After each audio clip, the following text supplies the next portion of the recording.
বিসমিল্লাহির রহমানির রহিম। আজকে আমরা শিখব অক্সাইড। আজকে আমরা শিখব অক্সাইড, যেমন ক্ষারীয় অক্সাইড। আমরা যদি লিখি এক নম্বর, ক্ষারীয় অক্সাইড।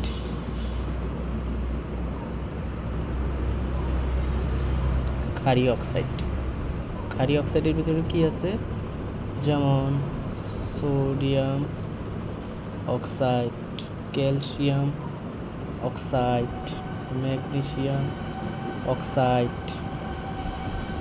তারপরে হচ্ছে K2O অক্সাইড, তারপরে লিখতে পারো সোডিয়াম হাইড্রোক্সাইড, তারপরে লিখতে পারো পটাশিয়াম হাইড্রোক্সাইড। এগুলো হচ্ছে ক্ষারীয় অক্সাইড। ক্ষারীয় অক্সাইড কেন? কারণ পর্যায় সারণীতে এগুলা হচ্ছে বামে আছে, এই জন্য এগুলো হচ্ছে ক্ষারীয় অক্সাইড।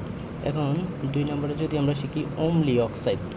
পর্যায় সারণীর ডানে যারা আছে তারা হচ্ছে অম্লীয় অক্সাইড। অম্লীয় অক্সাইডের ভিতরে কি আছে? যেমন N2O5, তারপর হচ্ছে P2O5, SO2, তারপরে হচ্ছে SO3, তারপরে হচ্ছে কার্বন ডাইঅক্সাইড, তারপরে হচ্ছে Cl2O7 ইত্যাদি ইত্যাদি আরও আছে, ঠিক আছে। তারপরে হচ্ছে নিরপেক্ষ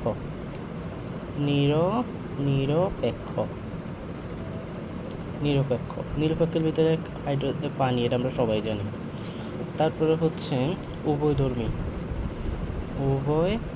আর উভয়ধর্মীটাই পরীক্ষায় আসবে। উভয়ধর্মী অক্সাইড এগুলো ডিরেক্ট মুখস্থ রাখতে হবে। Zinc oxide, SnO2, PbO2,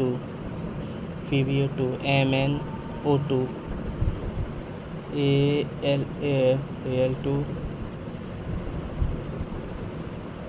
Al2, তারপরে হচ্ছে Cr2O7, ঠিক আছে। এগুলো হচ্ছে কি? উভয়ধর্মী অক্সাইড। তাহলে আমরা বুঝতে পারলাম যে অক্সাইডগুলো কী কী। হ্যাঁ, আসসালাম।